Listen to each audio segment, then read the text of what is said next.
Hello, আসসালামু আলাইকুম। Welcome to tasty dot. কেমন আছেন? আমি আজকে মিষ্টি কুমড়া চিংড়ি দিয়ে রান্না করব। প্রথমে তেল দিয়ে দিচ্ছি, পেঁয়াজ কুচি দিয়েছি, রসুন দিয়েছি, এই সামান্য একটু কাঁচামরিচও দিব। তারপরে হ্যাঁ, এটা আমার ফার্স্ট ভয়েস। একটু খুন্তি দিয়ে নেড়ে চেড়ে দিয়ে পেঁয়াজ কাঁচামরিচ বাটা দিয়ে দিব,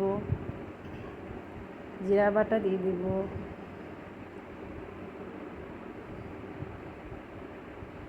আদা বাটা একটু দিয়ে দিব, সামান্য একটু করে মিক্স করে সামান্য একটু পানি দিয়ে দিব, হলুদ গুঁড়া দিয়ে দিব, মরিচের গুঁড়া দিয়ে দিব। আপনারা ঝাল অনুযায়ী দিবেন, আপনারা যেমন ঝাল খান। ধনিয়া গুঁড়া দিলাম, লবণ দিলাম, পানি দিয়ে দিলাম।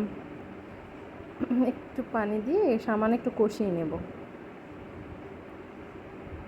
সুন্দর মতন কষানো হয়ে গেলে একটু তেল তেল ভাবটা বের হয়ে আসবে। যখন তেল তেল ভাবটা বের হয়ে আসবে তখন আমি ওই মিষ্টি কুমড়াটা দিয়ে দিব। দেখেন তেলটা চলে আসছে, উপর দিকে ভাসছে।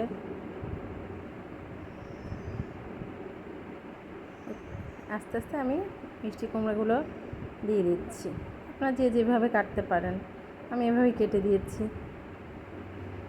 মিষ্টি কুমড়াটা মিষ্টি হলে আরও ভালো হয়। আমি মিষ্টি কুমড়া রান্নাতে ভাজি করি আর তরকারি করি চিংড়ি দিয়ে, সেটাতে কিংবা সবজি করি, আমি একটু চিনি দিই। একটু ঢেকে দিলাম সেদ্ধ হোক, আর কড়াই একটু তেল নিয়ে চিংড়িটা একটু ভেজে নিলাম।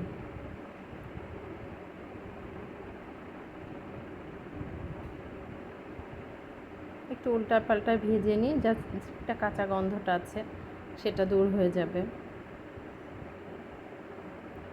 আস্তে আস্তে সব ভেজে নিলাম। আপনাদের মতন যদি না ভাজতে চান ভাজবেন না, ওভাবেই দিয়ে দিবেন। আমি একটু হালকা ভেজে নিলাম, এখন তুলে নিচ্ছি।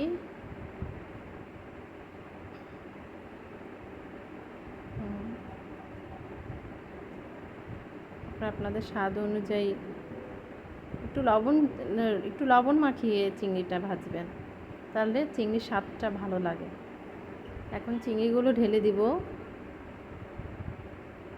ঢেলে দিয়ে একটু নাড়াচাড়া করে নিলাম, দিয়ে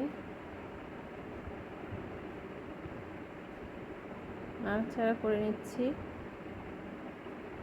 আস্তে আস্তে একটু কষিয়ে নিয়ে হালকা করে একটু পানি দিয়ে দেব, ঢেকে দিলাম। আবার এই দেখেন তেলটা উঠে আসছে। যখন তেলটা উঠে আসছে তখন বুঝবেন যে কষানোটা প্রায় শেষ। এখন পানি ঢেলে দিতে হবে। আপনাদের মতন পানি ঢেলে কতটুকু দিবেন, মাখা মাখা করবেন কিংবা একটু ঝোল ঝোল করবেন, সেটা আপনাদের ইচ্ছা। আমার একটু হালকা ঝোল ঝোলই ভালো লাগে, কেন জানি আমার ঝোল তরকারি বেশি পছন্দ হবে। আস্তে আস্তে চুলার হিটটা বাড়িয়ে দিতে হবে। যখন ফুটতে থাকবে তখন একটু ভাজা জিরা গুঁড়া দিয়ে দিবেন, আর সামান্য একটু চিনি দিয়ে দিবেন।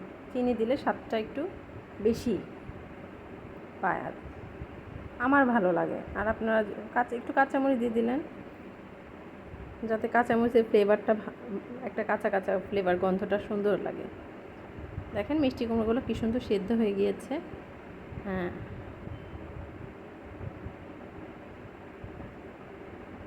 এই তো আমার হয়ে গিয়েছে মিষ্টি কুমড়া দিয়ে চিংড়ি রান্না। আমার অনেক ফেভারিট। আপনাদের কেমন লাগে আমি জানি না, আমি খুব পছন্দ করি মিষ্টি কুমড়া দিয়ে চিংড়ি রান্না। এবং আপনারা ট্রাই করে দেখতে পারেন, যারা মিষ্টি কুমড়া দিয়ে চিংড়ি খেতে পছন্দ, চিংড়ি লাভার, যারা মিষ্টি কুমড়া দিয়ে খাননি তারা খেয়ে দেখেন, must try. Thank you for watching.